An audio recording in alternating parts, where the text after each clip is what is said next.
Olá, então vamos lá, vamos dar sequência aqui, ainda dentro do bloco de compreensão de conceitos do cérebro, pensando, se orientando aos processos de tomada de decisão, que é o que a gente vai ver nessa aula, e como as marcas têm impacto nesses processos de tomada de decisão e de ação de compra. E como eu acabei de dizer, a gente vai falar agora sobre tomadas de decisão. Então, essa aula ela é bastante importante para a gente compreender essa relação do cérebro com as marcas, com o branding, ok? E aqui a gente também vai olhar a maneira com a qual o corpo se organiza para dar respostas ao ambiente, respostas de compra, por exemplo, como ele estimula o processo de ação em si, de maneira cerebral, ok? De maneira como que o cérebro opera nesse processo. Então vamos lá. Primeiro de tudo, vamos entender, né, por que a gente toma a decisão? Por que a gente precisa escolher entre coisas no nosso dia a dia? A gente tem aí alguns números que contam para a gente o quão significativo e imperativo é esse processo de tomada de decisão na nossa vida, no nosso dia a dia. A gente está o tempo inteiro tomando decisão sobre algo. E aí, traduzindo tudo isso que a gente tem discutido até aqui, o quão inconsciente, o quão consciente é esse processo de tomada de decisão. O que a gente entendeu até agora é que a imensa maioria desses processos são, de fato, inconscientes. A pequena fração desse processo de tomada de decisão e de ação são conscientes no nosso dia a dia. Então, você veja, existe uma estatística que conta para a gente que a gente tome aí, em média, 35 mil decisões por dia. É muita coisa. Pensa em uma decisão complexa que você tomou conscientemente, ou que você trouxe à consciência, pensando nos conceitos que a gente tem estudado e construído como conhecimento até aqui, o quão complexo é essa decisão, a tomada de decisão, a ação, o quanto isso exige do nosso comportamento, dos nossos esforços em fazer com que a resposta aconteça. Agora, você imagina que, na prática, você tem 35 mil dessas situações acontecendo continuamente no seu corpo ao longo de um dia. Então, você toma decisão para tudo, na prática, ok? A grande questão é o quão consciente e o quão inconsciente são essas tomadas de decisão.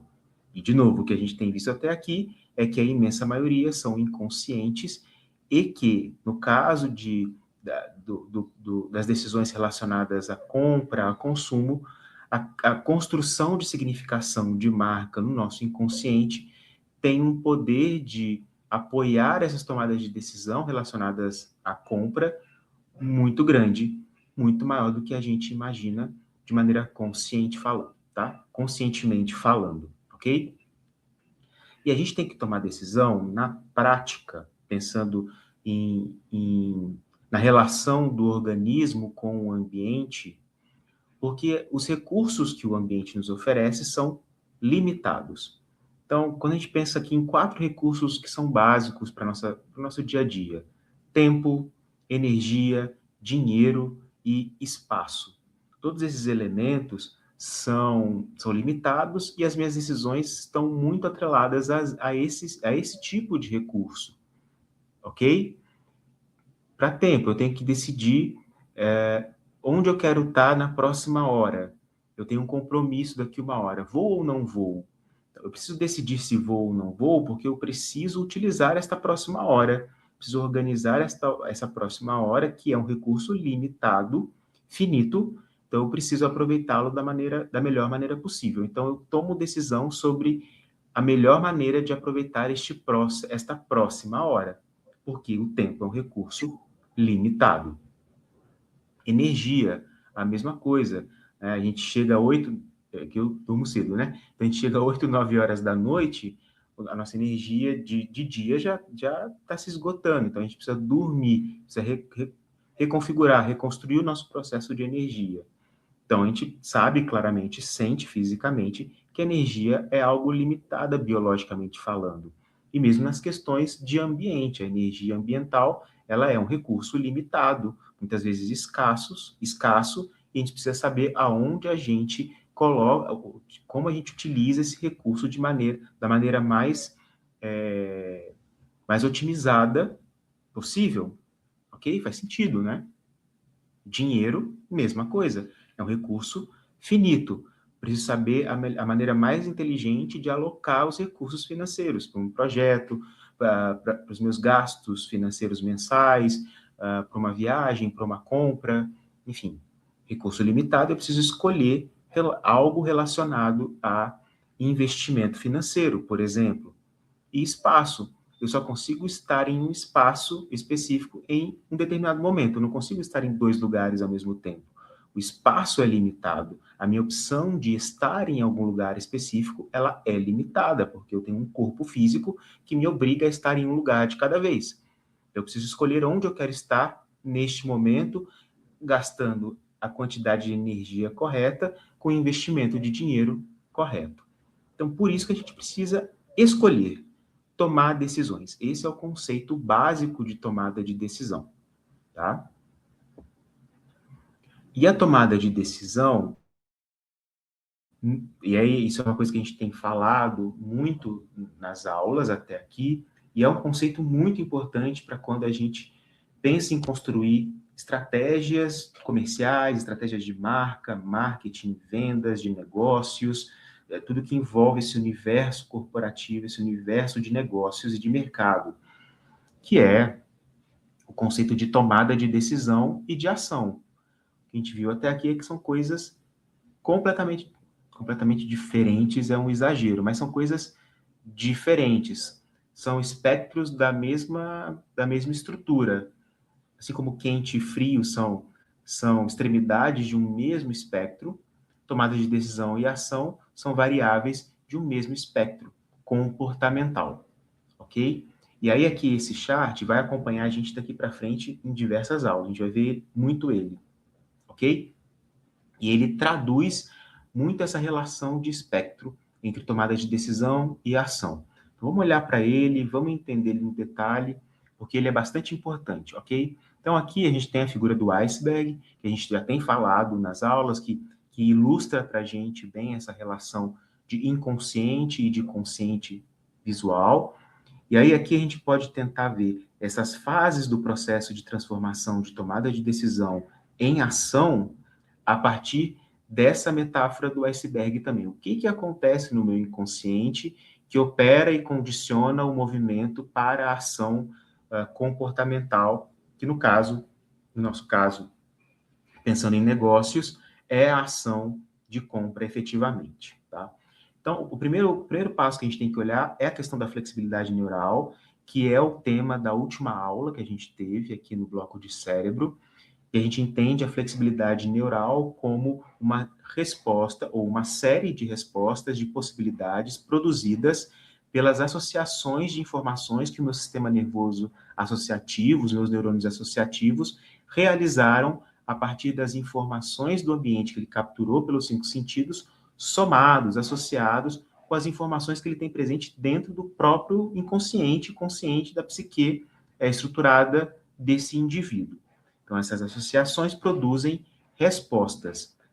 Quanto maior for a possibilidade de respostas, maior é a flexibilidade neural do indivíduo, maior a potencialidade de respostas contextualizadas que ele vai produzir aqui para a gente, ok? E esse processo ele é totalmente inconsciente, a gente não tem controle sobre esse processo, ok? Esse processo, ele dá start, ele dá início para a tomada de decisão. Entre o universo de possibilidades que o meu sistema nervoso, através das associações, produz, eu tomo decisão sobre qual comportamento eu preciso ter. Então, uma das respostas é pela compra de determinada marca, influenciado pela questão da estrutura de conceito de marca existente no meu inconsciente. Eu tomo a decisão de comprar algo. Essa é uma resposta dada por esse processo de flexibilidade neural, por qualquer motivo que seja. ela é uma alternativa, e é a alternativa que o meu cérebro escolhe como alternativa para viabilizar o meu comportamento, ok? Isso é inconsciente também, está dentro do espectro inconsciente. E aí, a partir dessa tomada de decisão, o meu cérebro começa a coordenar o processo de movimentação para agir, para movimentar o processo de comprar, passar o cartão de crédito, pegar o produto, levar para casa, tá? Então, tem 3 movimentos básicos nesse processo. O movimento de ordem para o movimento, ok, tomou decisão, agora corpo, presta atenção, agora a gente vai se movimentar para algo. Isso fica muito claro quando a gente pensa em luta e fuga, né? Cara, você precisa correr agora, então prepara o seu movimento, o seu corpo para este movimento de corrida. Próximo, primeiro é a ordem, né? E aí aqui os sistemas nervosos simpático e parasimpático são acionados, estão prontos para operar o comportamento. Lembra que a gente viu na aula sobre sistema nervoso, sobre a rede neural? Esses dois movimentos do sistema nervoso, simpático e parasimpático, luta e fuga, estresse, adrenalina, digestão, repouso, economia de energia. Dependendo da tomada de decisão que eu tomei, um desses 2 sistemas será acionado. Eu tenho uma ordem de comando para o acionamento de um desses sistemas para a ação, ok? Ordeno, preparo, aciono esses 2 sistemas e intencionalizo o movimento. Antes de fazer, olha o quão complexo é, né? Antes de agir, meu corpo ele intenciona, ele promove a intenção da ação. Por que a intenção ela é importante? Porque ela é um passo anterior ao o corpo, antes de produzir o comportamento, ele tenta entender se aquele comportamento, de fato, é o comportamento correto, orientado pelo contexto onde eu estou inserido, tá? Então, ele intenciona já para produzir uma sensação de resposta do ambiente ao meu comportamento. Porque o meu comportamento para o ambiente também denota uma outra resposta do ambiente para este comportamento. Por isso que ele é um ciclo fechado o tempo inteiro. Eu me comporto para o ambiente, eu tenho uma ação para o ambiente, e o ambiente responde essa resposta também com estímulo. E aí eu respondo, e assim sucessivamente. A gente vai falar na próxima aula sobre comportamento especificamente, sobre as teorias, a gente vai ver isso no detalhe.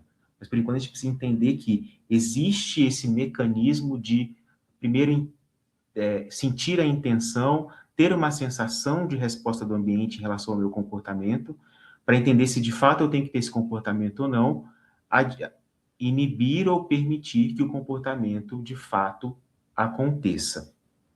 Ok? Entre a intenção e a ação, a gente tem um negócio muito legal aqui que chama sensação antecipada e análise de contexto. E aqui eu vou dar um exemplo que vai ficar bem claro. Eu acho que já é o próximo. Não, aqui a gente está falando. Aqui é só uma ilustração sobre esse movimento que eu estou trazendo para vocês, de fases no processo de transformação, de tomada de decisão, ordenação, preparação e intencionalidade de movimento, e a sensação antecipada. A sensação antecipada é um movimento que permite com que eu sinta, a partir dos neurotransmissores e hormônios atuam, para que eu sinta de maneira antecipada a sensação que eu vou ter ao me comportar e a potencial resposta do ambiente em relação ao meu comportamento, para entender se o meu comportamento faz sentido naquele ambiente operante. Olha que interessantíssimo esse processo, não? Eu vou trazer um exemplo claro para a gente entender isso. A gente vai falar agora de sensação antecipada de prazer. Existem 2 sistemas de antecipação, de prazer e de punição. Então, vamos trazer um exemplo sobre o sorvete, que ele fica muito claro, ok?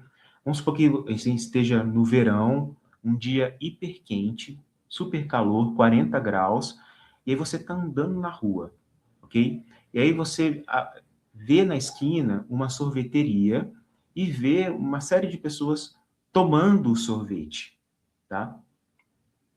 o seu cérebro já tem construído todos os processos de sensação do sorvete, porque potencialmente você já tomou sorvete algumas vezes na sua vida e você sabe qual sensação é ela, né? O teu processo dopaminérgico de entrega de prazer para o sorvete já está muito estabelecido no seu organismo. Então, o que o sistema faz, o que esse sistema faz, antes de você... E aí você olha para o sorvete e pensa, que vontade de tomar um sorvete.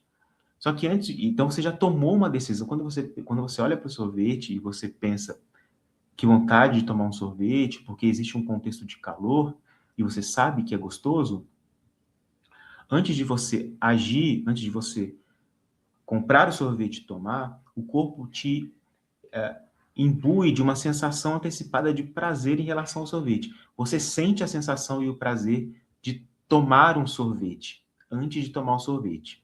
Quando a gente fala em condicionamento, a gente vai ver na próxima aula isso, a gente fala do processo de salivação. Né? O processo de salivação, o que, que é? É justamente uma resposta, um resultado da sensação antecipada de prazer que a gente tem em relação a algo que a gente já conhece. Essa salivação, que é uma resposta, que é a sensação de antecipada de prazer, praticamente obriga o nosso corpo a se movimentar para tomar a ação de tomar o sorvete. É exatamente assim que funciona o processo de transformação de tomada de decisão em ação. Quem opera nesse processo? A dopamina, que é o neurotransmissor do prazer, dessa sensação de prazer, a ocitocina e a serotonina, que também são neurotransmissores relacionados ao bem-estar, à motivação, à sensação de felicidade, de estar dentro de um contexto correto, sentindo, tendo uma sensação positiva. Esses neurotransmissores operam muito mais no nosso sistema límbico do que no nosso sistema racional, ok? Então, essa tomada de decisão, essa transformação de tomada de decisão para ação baseada na sensação antecipada de prazer, ela é regida e orquestrada quando esses neurotransmissores entram em cena dentro do sistema límbico. Quem coordena o movimento de ação vai ser o sistema límbico quando o organismo está imbuído nesses neurotransmissores estimulados pela sensação antecipada de prazer, ok? E o sistema límbico, ele é muito menos, ele não é racional, ele é um sistema que opera no contexto da emoção atrelada a memórias. Lembra, eu resgatei a minha memória sobre o quão gostoso é tomar um sorvete num dia de calor, né? Só que, em contrapartida, lembra que a gente falou que o cérebro e o organismo opera nesse conceito de balança, de equilíbrio entre o processo de prazer, sistema límbico e racional para aprendizado e contexto? Ao mesmo tempo que eu tenho uma sensação antecipada de prazer, o corpo também me traz uma sensação antecipada de punição, que, operando dentro desse exemplo do sorvete, é a relação de que, ok, está um dia de calor, eu quero tomar um sorvete, conheço o prazer de se tomar um sorvete, porém, lembra que eu estou de dieta e eu quero vestir uma sunga ou um biquíni para ir para a praia daqui a um mês? E aí o sorvete vai me engordar e eu não vou poder usar o biquíni, que é o meu objetivo daqui a um mês? Então, e aí, olha como é claro que esse é um processo muito mais racional do que límbico. Você constrói no teu consciente essa resposta de punição. Claro que é algo que está construído no seu inconsciente também, mas que traz uma força quase que física para o teu processo mental de compreensão racional sobre o porquê você não pode tomar o sorvete. Olha o quão complexo é isso. Então, essa é a análise do contexto que o nosso cérebro realiza para que a gente transforme uma tomada de decisão em uma ação. E aqui quem vai vencer? É quem tem a maior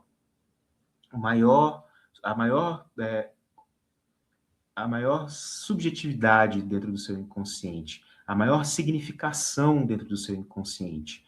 O que vale mais para você? O que traz mais segurança para você? Tomar o sorvete ou não tomar o sorvete porque você quer emagrecer ou o prazer que você quer sentir? O que te traz mais pertencimento? o que te conecta mais com o outro, o que te traz mais segurança no ímpeto de sobrevivência, primitivamente falando. O cérebro faz essa equilibração e determina se uma ação, olhando para o contexto, deve ser inibida ou permitida. Se dentro do teu processo de conceituação de segurança, ser magro é mais importante do que sentir o prazer de tomar um sorvete, o seu corpo não vai permitir que o comportamento de tomar um sorvete aconteça. Agora, se para o teu processo de significação, de pertencimento, de empatia, de estar em grupo, o tomar o sorvete o sentir o prazer é mais interessante do que a punição, do que o fato de daqui a um mês você vai estar numa praia de biquíni, você vai tomar o sorvete. Quando você está sozinho ou você está em grupo, muito potencialmente quando você está em grupo, você vai optar por tomar o sorvete em grupo, porque isso vai te conectar com outras pessoas, vai te trazer um sentimento de pertencimento muito grande e potencialmente você não vai recusar, você não vai inibir o teu comportamento de tomar o sorvete. Mas se você estiver sozinho, a chance de você inibir o comportamento e o seu cérebro optar pela punição, pela sensação antecipada de punição, muito provavelmente você não vai tomar o sorvete, você vai seguir em frente. Então, olha o quão importante é o ambiente e o contexto para esse processo de transformação, de tomada de decisão em uma ação de maneira efetiva. Super interessante, né? Gente, eu estou falando isso aqui, eu estou trazendo pinceladas desses conceitos, que eles são conceitos muito mais complexos, e aí eu convido vocês a, depois nos materiais, ao longo no final do curso, a gente vai ter listado todas as referências bibliográficas, de autores que trazem esses assuntos de discussão para a gente, ok? Então, se você quiser se aprofundar nesses temas, convido vocês a darem uma olhada nas referências para vocês conhecerem mais sobre os autores que estão discutindo isso hoje, ok?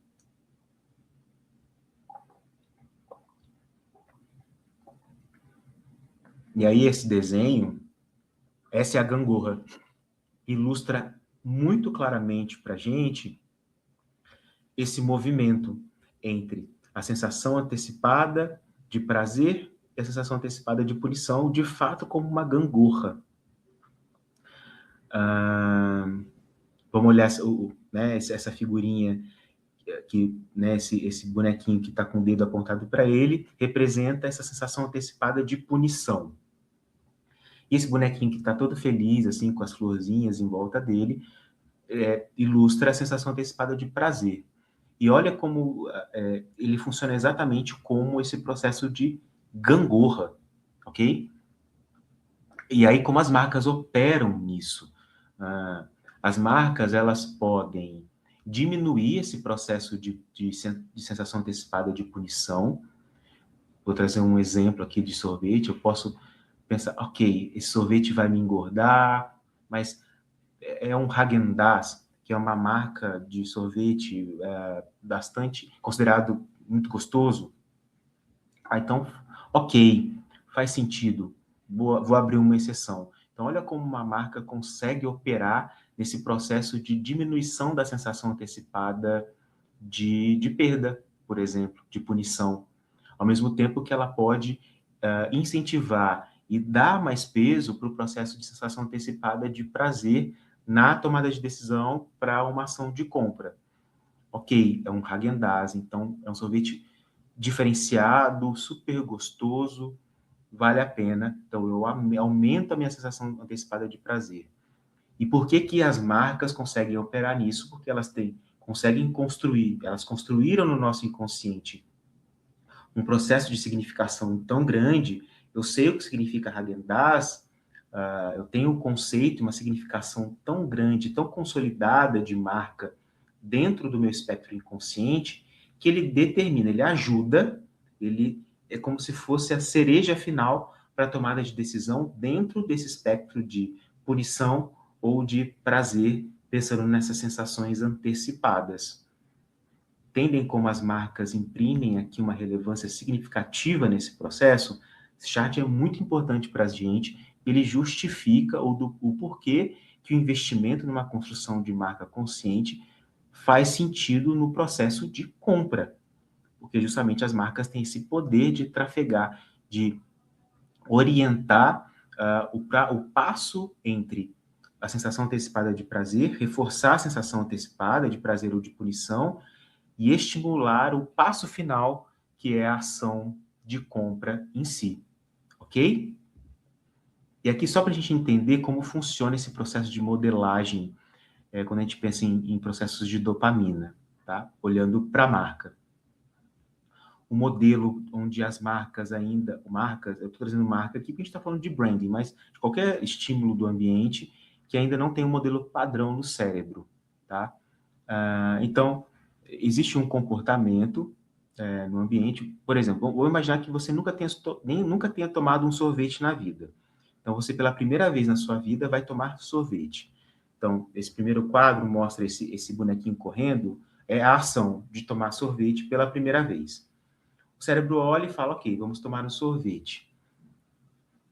Quando você toma o sorvete, o seu cérebro entende o que significa esse sorvete, e o sorvete libera dopamina. Você sente um prazer muito grande ao tomar um sorvete, porque é açúcar, é gostoso, e o corpo entende isso como algo prazeroso. Libera dopamina. Aí você sente o prazer de tomar sorvete. Você vai gravar essa sensação. Essa sensação de prazer é gravada no seu cérebro.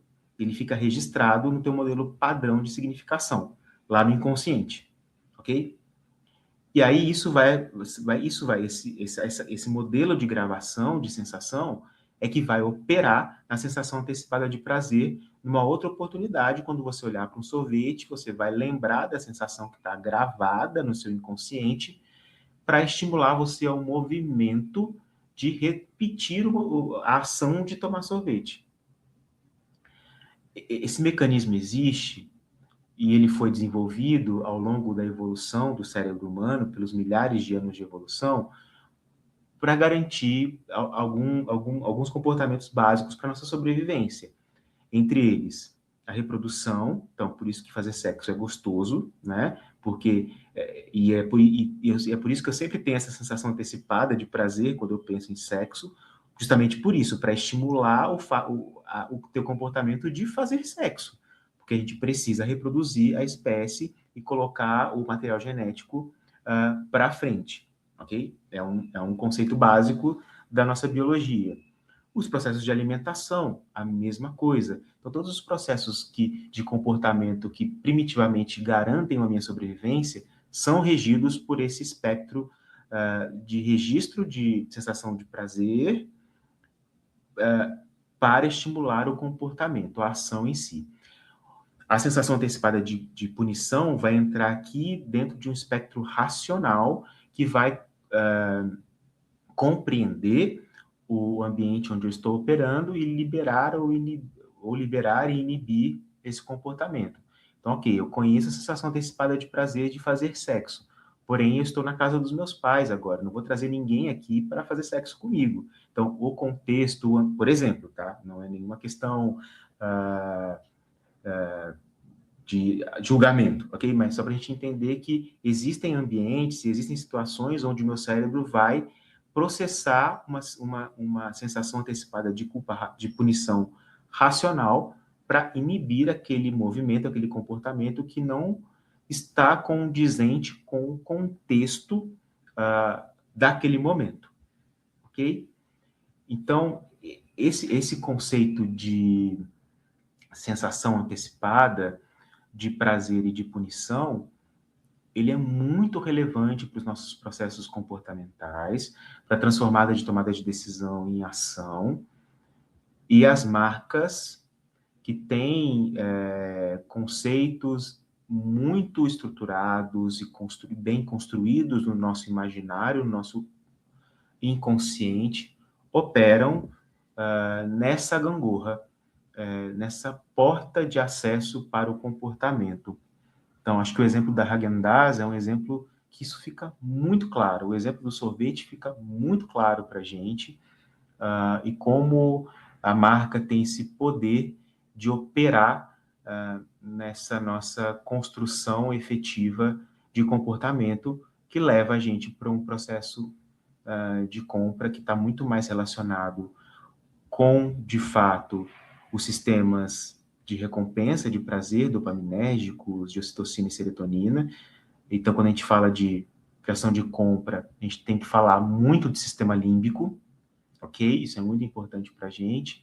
E o sistema racional, a gente vai ver no bloco de vendas as estratégias de racionalidade e de sistema límbico para a gente estimular cada vez mais esse tipo de o comportamento aqui nesse momento, tá bom?